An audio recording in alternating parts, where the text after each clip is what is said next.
I'm Rachel Ellis, 34 years old, and the night my life split in half did not start with a scream. It started with a hospital room that was suddenly too quiet. I had rushed there after getting a panicked call, expecting drama, maybe another family mess I would need to smooth over. Instead, I pushed open the door and found an empty bed, a bassinet by the window, and a newborn baby blinking up at the fluorescent lights like she was waiting for someone to explain why she had been left behind. There was a folded note on the side table. Just one sentence. "She's yours now." I read it twice because my brain refused to accept what my eyes were seeing. My sister had walked out of that room and abandoned her baby within hours of giving birth. I barely had time to process that before my parents arrived, looked at the child, looked at me, and decided I was the one who would carry the weight of her choice. Not help me, not protect that baby with me, just hand me a burden and call it duty. I remember standing there in that cold room with a social worker asking questions, nurses moving in and out, and that tiny baby starting to cry while my whole future collapsed in real time.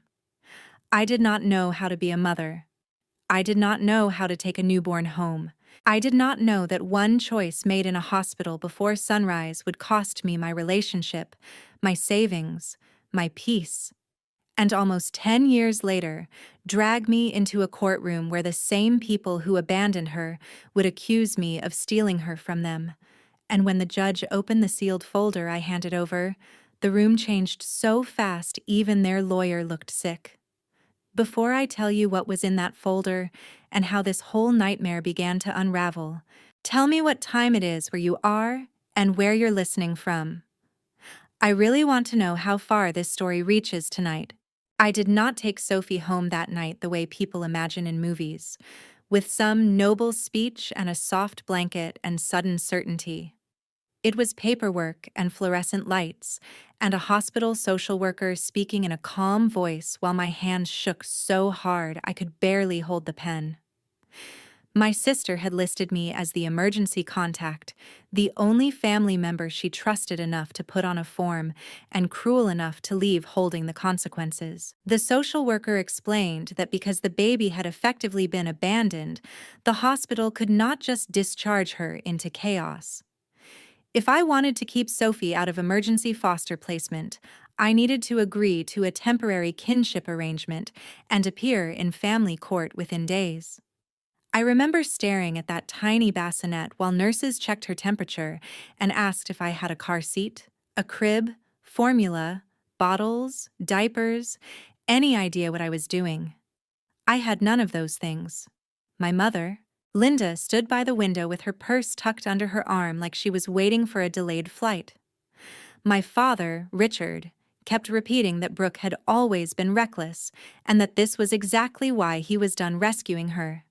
When I asked what I was supposed to do, he looked me straight in the face and said, "You take the baby. She left her with you. That is your responsibility now, not ours." My mother nodded like that was the most reasonable thing in the world. I think that was the moment something inside me hardened, not because I suddenly became brave, but because I understood nobody else in that room was going to choose that child. So I did. The next 48 hours felt like drowning in public. I borrowed a car seat from the hospital social worker, drove to a 24-hour Target just before dawn, and stood in the baby aisle in yesterday's clothes, reading labels like they were a final exam I had never studied for. I bought formula, newborn sleepers, a pack and play, diapers, wipes, pacifiers, tiny socks, baby shampoo, things I had never imagined buying for myself. My boyfriend at the time, Evan, came over later that morning, looked around my apartment at the open bags and the sleeping newborn on my couch, and went silent in a way that told me everything before he even spoke. He said he was sorry, but he had not signed up for instant parenthood. Definitely not somebody else's mess. Definitely not a baby dropped into my life by family drama. I was too exhausted to fight him. He packed the few things he kept at my place and left before sunset. That was the first of many losses that came wrapped as clarity. The first week, I barely slept. Sophie woke every 2 or 3 hours. I set alarms to track feedings because I was terrified I would forget something important and hurt her by accident. I learned how to burp her by watching a nurse do it once and copying the motion over my shoulder at 3 in the morning. I learned what different cries meant: hungry, wet, gas, overtired, scared. I learned that fear can coexist with love and that sometimes love begins as a decision before it becomes a feeling. My coworkers from the elementary school where I taught kindergarten showed up with casseroles, hand-me-down baby clothes, and gift cards. A church 2 streets over donated a crib. Mrs. Alvarez, the retired woman next door, taught me how to swaddle Sophie tight enough to help her sleep. My parents came by twice that first month. Both times my mother criticized the apartment and my father asked if Brooke had reached out. Neither one changed a diaper. Neither one offered money. Neither one stayed long enough to help with a feeding. At family court the following week, I stood before a judge and answered questions with Sophie sleeping against my chest in a borrowed carrier. I explained that I did not plan this, did not expect this, but would not abandon her. The judge granted me temporary guardianship pending further review. It was not permanent, not safe, not enough to let me breathe, but it kept Sophie with me. I took leave under FMLA, broke my lease, and moved from my tiny one-bedroom apartment into a modest duplex near the school because I needed a second room and a neighborhood where I could picture a child growing up. I sold jewelry, emptied savings, and took every extra freelance curriculum project the district offered once I returned to work. My life got smaller and harder overnight, but Sophie got bigger. She gained weight. She started focusing on my face. Her tiny hand curled around my finger during late-night feedings. And every time she did, I felt less like I was babysitting a disaster and more like I was being chosen by someone too little to understand what choosing meant. By the end of that first brutal year, I was not surviving a burden anymore. I was raising a child. And even though nobody in my family wanted to say it out loud, Sophie had become mine in every way that mattered. The years after that did not pass in one dramatic rush. They built slowly, one ordinary day at a time, and that was what made them so powerful.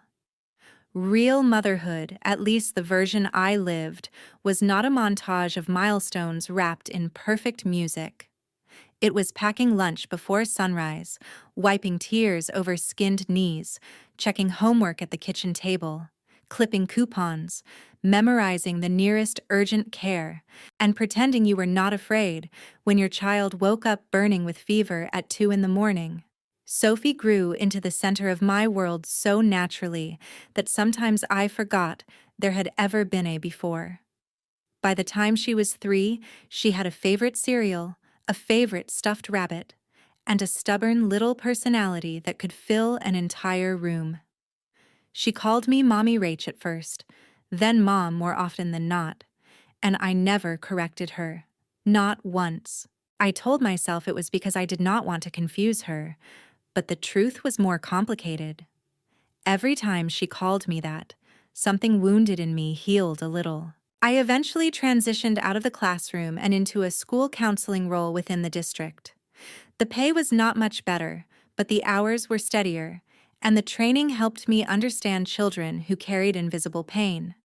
Sophie was one of those children, even when she looked sunny from the outside. She had no conscious memory of the hospital, of course, but abandonment leaves traces in places words do not reach. She would panic if I was late for pickup by even 5 minutes. She hated closed doors at bedtime and wanted to hear me moving around in the kitchen before she could fall asleep. On good days, it seemed like nothing more than a quirky personality. On hard days, I knew better. So I built our life around reliability. Friday nights were frozen pizza and movie night on the couch. Sunday mornings were pancakes and a walk through the farmer's market in the fall or the park when the weather turned warm. Every birthday came with the same chocolate cake from the same bakery. Every Christmas Eve, we opened one book and one pair of pajamas. Small traditions became proof. I stay. I remember. You are safe here. My parents remained what they had always been, technically present and emotionally remote. They came for Thanksgiving some years and skipped others. My mother brought gifts that showed how little she knew Sophie. Dolls for a child who preferred soccer cleats and science kits. Fancy dresses for a girl who wanted to climb trees. My father would ask about school in the tone of someone making small talk at a dentist office, then drift toward politics or lawn care or whatever felt easier than tenderness. They never once apologized for what they had done that night at the hospital. Not directly, not indirectly. The subject of Brooke was treated like a stain no one wanted to look at. Sometimes my father would ask if I had heard anything, and when I said no, he would grunt, like that ended the matter. I later learned that was a lie wrapped in silence, but at the time I believed they were as cut off from Brooke as I was.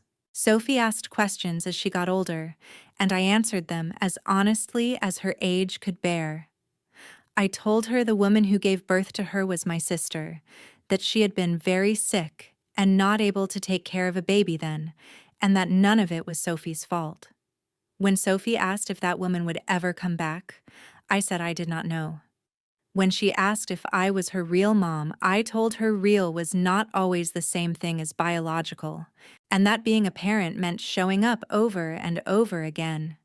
She thought about that for a long time the first time I said it, then asked if that meant love was stronger than blood.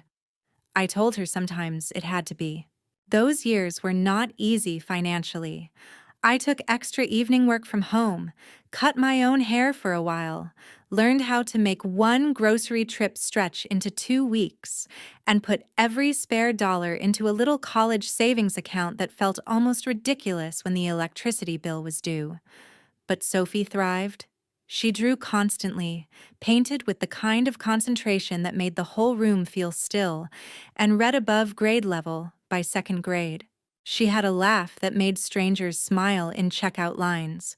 She also had a way of sensing when I was overwhelmed. At 8 years old, she once found me sitting at the kitchen table surrounded by bills and quietly pushed her piggy bank toward me. I laughed and cried so hard I scared us both. That was the kind of child she was. Generous, alert, deeply loving. The kind of child any parent would be lucky to claim.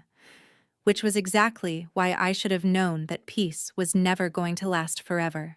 The call came just a week after Sophie turned 10, when our home felt the most solid it had ever been, and the voice on the other end said a name I had not heard aloud in years.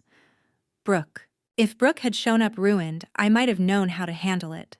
If she had come back frantic or obviously broken, the anger I had stored for a decade would have had somewhere familiar to land. But she did not return, looking like a cautionary tale. She returned, looking polished, controlled. She called from a number I did not recognize, and asked if we could meet somewhere neutral because she knew she had no right to demand anything more. I almost hung up on her. The only reason I did not was Sophie. I had spent years telling my daughter that I would tell her the truth, that I would not hide things just because they scared me. If Brooke was alive and reaching out, I needed to understand why. We met at a Starbucks near the district office while Sophie was at school. When Brooke walked in, I recognized her immediately and barely at all. Her hair was shorter, her clothes expensive but understated, her posture calmer. She looked healthier than I had seen her in years before she disappeared. She cried almost as soon as she sat down. Not theatrically, not loudly. Quiet tears, the kind that make you wary because they feel sincere enough to disarm you. She told me she had gotten sober years ago, gone through treatment, rebuilt her life, and married a man named Derek Sloan. She said she had hated herself for leaving Sophie and had believed for a long time that staying away was the least harmful thing she could do. She said she followed my life from a distance when she could, never enough to intrude, just enough to know Sophie was alive and loved. That last part hit me strangely. I wanted to ask how a mother could watch from far away and still sleep at night. I wanted to ask why she had trusted me with the one thing she could not trust herself to keep. Instead, I asked why now. She said she wanted to make amends before Sophie got old enough to hear a false version from someone else. She said she was not asking to take over, not trying to erase me, only hoping to know her daughter in whatever way was possible. Against my better judgment, or maybe because of it, I believed enough of that to move cautiously forward. I spoke to a child therapist I trusted and arranged a first meeting in a public setting with clear boundaries. Sophie knew ahead of time who Brooke was. I did not let anyone surprise her. That first meeting took place at a community art center so Sophie would have something familiar to focus on if she got overwhelmed. Brooke brought a sketchbook and a set of watercolor pens because she remembered Sophie liked drawing, and that detail softened me more than it should have. Derek came too. He was handsome in the bland, expensive way some men are, all polished shoes and easy charm. He spoke gently, praised my parenting, and made a point of saying they were grateful for everything I had done. If I am honest, that was what made me mistrust him first. He sounded too careful, like a man building a case while pretending to build a relationship. For several months, things stayed manageable. Brooke met Sophie in supervised settings, then shorter, unsupervised daytime visits, once Sophie felt less tense. Brooke never pushed for the title of mom, at least not at first. She asked about school projects, remembered details Sophie mentioned before, and learned how to speak to her without making promises she could not keep.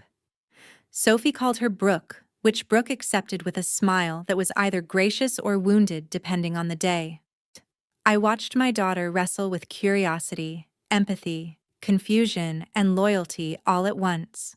Some nights she asked whether it was okay to like Brooke. I told her yes. Some nights she asked whether liking Brooke would hurt me. I told her no, even when the answer was more complicated than that.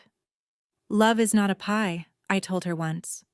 One person caring about you does not take anything away from someone else who already does. Then Brooke and Derek bought a house 15 minutes from us.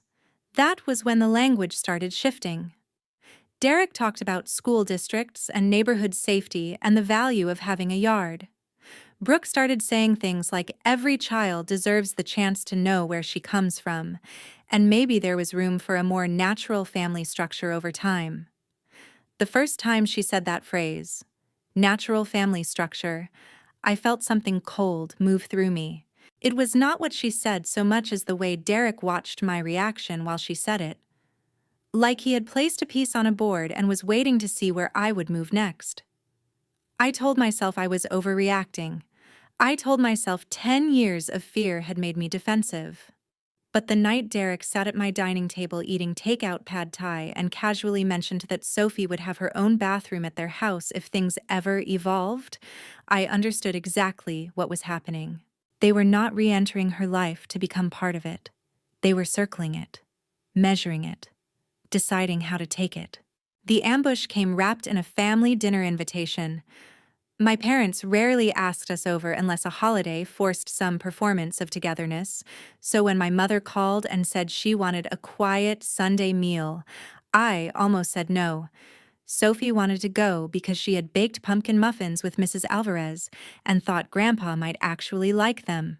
So I took her. The second we stepped inside my parents' dining room, and I saw Brooke and Derek already seated at the table like honored guests, I knew I had made a mistake. Dinner was tense from the first minute. My mother fussed over Brooke in a way that made my stomach turn, adjusting the serving spoon near her plate, asking if the roast was too dry, looking at her with the kind of pity she had never once extended to me through 10 years of exhaustion. My father spoke to Derek with an ease I had not seen from him in years. Two men discussing mortgage rates and investments like this was all perfectly normal. Sophie sensed the strain immediately and stayed close to me, quiet in a way she never was at home. Halfway through dinner, my father cleared his throat and announced that he and my mother had been in contact with Brooke for several years. He said it almost proudly. like he expected me to admire the patience it took to keep such a betrayal hidden. I remember putting my fork down very carefully because I was afraid if I moved too fast I might throw something. My mother said Brooke had needed time to get stable. Derek added that everyone had been trying to do what was best for Sophie. Then Brooke reached for my hand and said she hoped I could understand that now she was healthy and settled. It was time to discuss what Sophie needed long term. What Sophie needed. Not what Sophie wanted. Not what Sophie knew.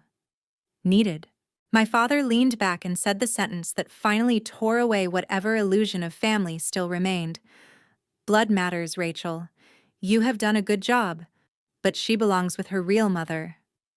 Sophie heard enough of that to understand the danger even if she missed the legal implications. On the drive home, she asked in a very small voice whether someone was trying to make her live somewhere else. I promised her nobody was taking her anywhere. I meant it when I said it. I just did not yet know how hard I would have to fight to make it true. 3 weeks later, I was served.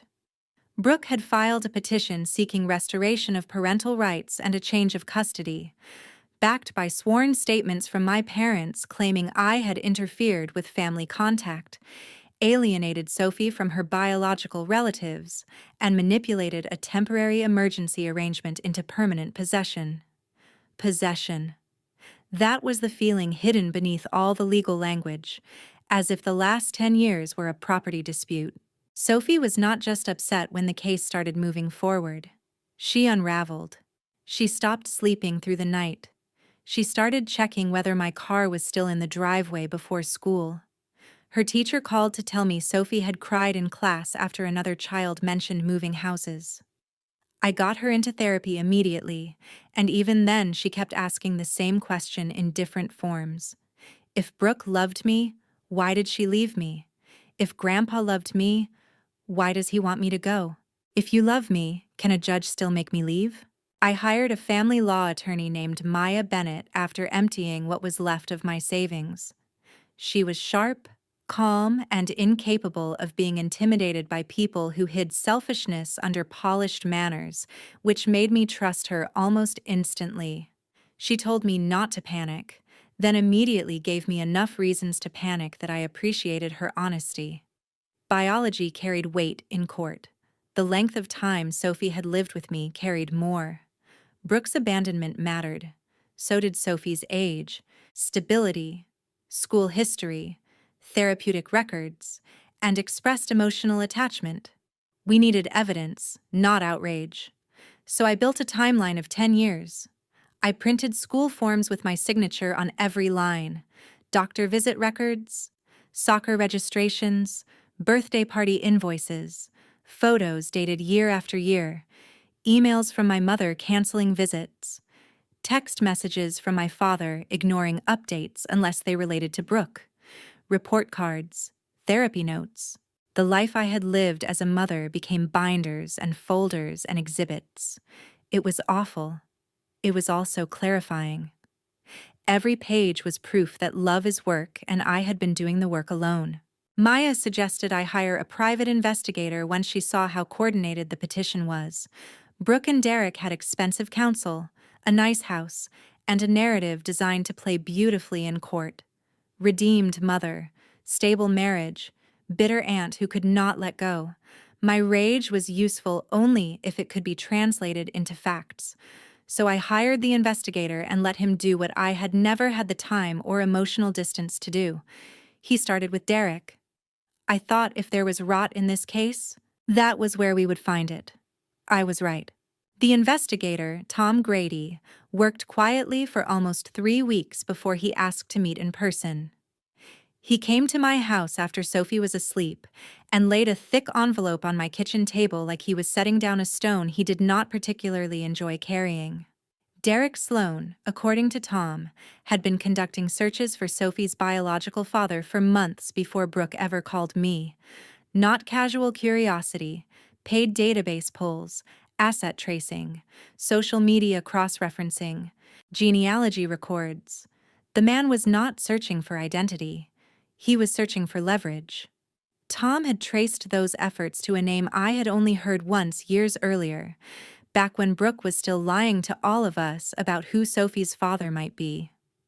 That man, it turned out, had recently become the beneficiary of a significant family trust after his grandfather died. Not lottery money, not some ridiculous miracle, but the kind of old money that makes people like Derek pay attention. The kind that could mean child support claims, back support arguments, financial control, and endless future access to assets in Sophie's name if Brooke regained custody. When Tom said all that, I did not feel shock first. I felt humiliation, because suddenly every polished smile and patient word from Derek rearranged itself into something uglier and much more deliberate. That was not all he found. My parents had not merely stayed in contact with Brooke for years, they had helped her rebuild contact strategy. There were records of money transfers. There were emails discussing when Sophie would be old enough to adapt. How courts prefer reunification language? How I was too emotionally attached to think clearly. My mother had even written one message saying that once Brooke established stability and married well, Rachel would have no moral ground to stand on forever. Moral ground. I had worked 2 jobs, missed vacations, stayed up through fevers, and held that child through nightmares, while my parents sat in secret correspondence planning the day they could call me temporary. Tom also found evidence that Derek's finances were not nearly as clean as they had presented. High debt, overextended lines of credit, a business investment that had gone bad. Nothing dramatic enough to headline a scandal, but more than enough to show motive when paired with the search for Sophie's father. The final piece came from a mistake Derek made because men like him often believe charm is the same thing as invincibility. Tom managed to obtain a recording from a private club conversation Derek had with an associate who later decided he wanted no part of family court fraud. In that recording, Derek said something I will never forget. He said once they got the girl under Brooke legally, the rest of the money conversation would move fast. Not Sophie. The girl. As if my daughter were a business plan with freckles. Maya listened to that recording in silence, then closed her eyes for a moment and told me to print everything twice. 1 copy for us, 1 for the court. She assembled the key documents, transcripts, emails, financial records, search histories, and contradictory statements into a sealed evidentiary folder because she did not want opposing counsel shaping a response before the judge saw the core of it. When she slid that folder across her desk to me for review, I almost could not touch it. 10 years of sacrifice had led to this ugly little rectangle of paper and truth. At home, Sophie was trying so hard to be brave that it broke my heart. She would ask careful questions at the edge of bedtime like she was afraid too much fear would make things more real. One night she asked what happens if grown-ups lie to a judge. I told her judges do not always catch every lie right away, but that truth has a way of surfacing when enough people refuse to let it stay buried. She thought about that, then said she was glad I was the kind of grown-up who kept receipts. I laughed despite everything, because that was exactly the kind of thing a child raised by me would say. The night before court, she climbed into bed with me the way she had not done in years, and whispered that she did not care who shared her blood. She cared who stayed. I held her and promised I would tell the truth in that courtroom even if my voice shook. She said okay, and after a long silence added, "If they wanted to be my family, they should have acted like it when I was a baby." That sentence stayed with me all through the next morning as I put on a navy dress, packed the sealed folder into my bag, and walked into the courthouse prepared to lose everything except my nerve. Court does not feel dramatic when you are living inside it. It feels cold and procedural and cruelly ordinary for a place where families can be broken apart by vocabulary. Brooke looked perfect at the petitioner's table. Soft blue dress, pearl earrings, eyes shiny with controlled emotion. Derek looked like what he always wanted to be mistaken for, a respectable man with resources and benevolent intentions. My parents sat right behind them. My mother would not look at me.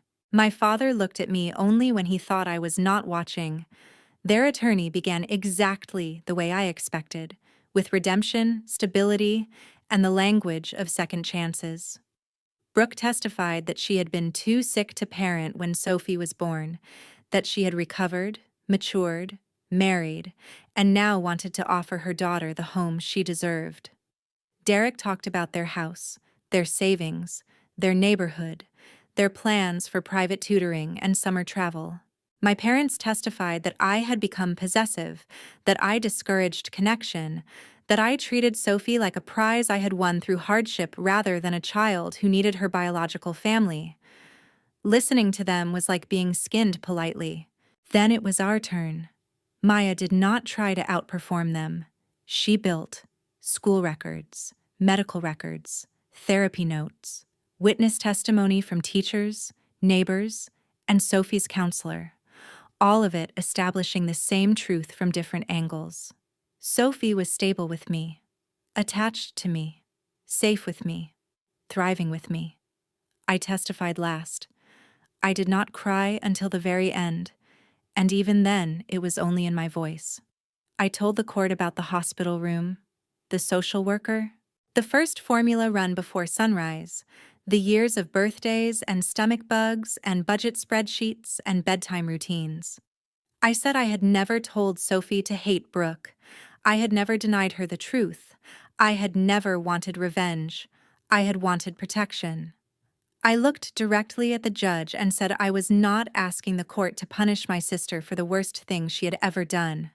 I was asking the court not to punish Sophie for surviving it. Maya then requested permission to submit sealed evidence relevant to motive, credibility, and material omissions by the petitioners. The judge opened the folder at the bench. I watched her face change in stages: interest, confusion, sharp attention. Then something close to disbelief. She looked up over the pages and asked, "Do they know you have this?" I answered honestly, "No, Your Honor." Across the room, Derek finally lost his composure. He leaned toward his attorney so fast he knocked a pen to the floor. Brooke looked from him to the judge and back again, her face draining of color as if she suddenly realized she had not been the only one keeping secrets. The judge called a recess and directed counsel to approach. Opposing counsel returned from the bench looking like he had swallowed ice. He asked for additional time to confer with his clients. When court reconvened, the polished tone was gone. The judge summarized enough of the sealed contents for the record to shift the entire room. Derek had conducted repeated searches for Sophie's biological father after learning of a substantial trust. My parents had maintained long-term contact with Brooke while submitting misleading statements suggesting recent reconnection. Financial documents undercut the image of easy stability they had presented. Most damaging of all, there was recorded language indicating an intention to secure legal control first and financial access second. Opposing counsel did not theatrically abandon the case, but he did something more devastating in a courtroom. He stopped pretending his clients were clean. He stated that certain information had not been fully disclosed to him, that he could not defend the omissions, and that the court should evaluate credibility accordingly. Brooke started crying for real then, not graceful tears, but shocked, messy ones. She turned to Derek like she was seeing him clearly for the first time, and maybe she was. My father stared at the table. My mother pressed a hand to her mouth. For the first time in 10 years, I did not feel small in front of any of them. The judge denied the petition. She ruled that Sophie's best interests required continuity, stability, and protection from adult manipulation. She found that I had functioned as Sophie's psychological and practical parent for virtually her entire life. She noted serious credibility concerns in the petitioner's presentation and expressly warned that a child's welfare cannot be subordinated to belated guilt, image repair, or financial opportunism. Brooke was not granted custody. Any future contact would be limited, therapeutic, and based entirely on Sophie's comfort and professional recommendation. My parents were warned against further interference. When it was over, I did not feel triumphant right away. I felt empty with relief. Then Sophie ran into the hallway from the waiting room where Maya's assistant had kept her occupied, saw my face, and understood before I said a word. She crashed into me so hard I nearly lost balance. I told her we were going home together. She started crying, then laughing, then crying again, and said, "I knew you would not let them rewrite my life." That sentence healed something in me I did not know was still bleeding. The aftermath was quieter than people think revenge should be, but in some ways, that made it more satisfying. Derek's reputation in his professional circle took a hit he could not charm his way out of. Brooke moved out of the house within months and began seeing Sophie only through carefully supervised therapeutic contact after long stretches of reflection and accountability. My parents learned the hard way that grandparent is not a title you get to weaponize and still keep. Sophie did not ask to see them for a long time, and I did not force it. What mattered was not punishing everyone forever. What mattered was finally drawing a line around my child and letting the people outside it understand that access to her was not their right. It was a privilege they had already wasted. As for Sophie and me, we kept living. That was the most powerful ending of all. We went back to Friday movie nights and Sunday pancakes. I got promoted the next school year, and we eventually moved into a brighter townhouse with a little patch of backyard where Sophie painted at a folding table in spring. She still asked hard questions sometimes about biology, choice, and forgiveness. I answered them the same way I always had, honestly. I told her family is not built by a single shared last name or a DNA test or a courtroom argument. Family is built by responsibility, sacrifice, consistency, and love that stays when staying is difficult. I told her children are not second chances for adults who want to feel better about their past. They are human beings who deserve safety, truth, and respect from the people raising them. And maybe that is the real lesson in everything that happened to us. Love without responsibility is just sentiment. Blood without loyalty is just biology. But when someone chooses you, protects you, tells you the truth, and keeps showing up year after year, that is where real family begins. Sophie once wrote in a school essay that the best kind of parent is the one who stays. I keep that paper in my desk drawer now, right next to the court order. Because one document proved I had the legal right to raise her, but the other proved something even more important. I had earned the place in her heart that no selfish adult, no false testimony, and no sealed folder full of ugly truth could ever take away.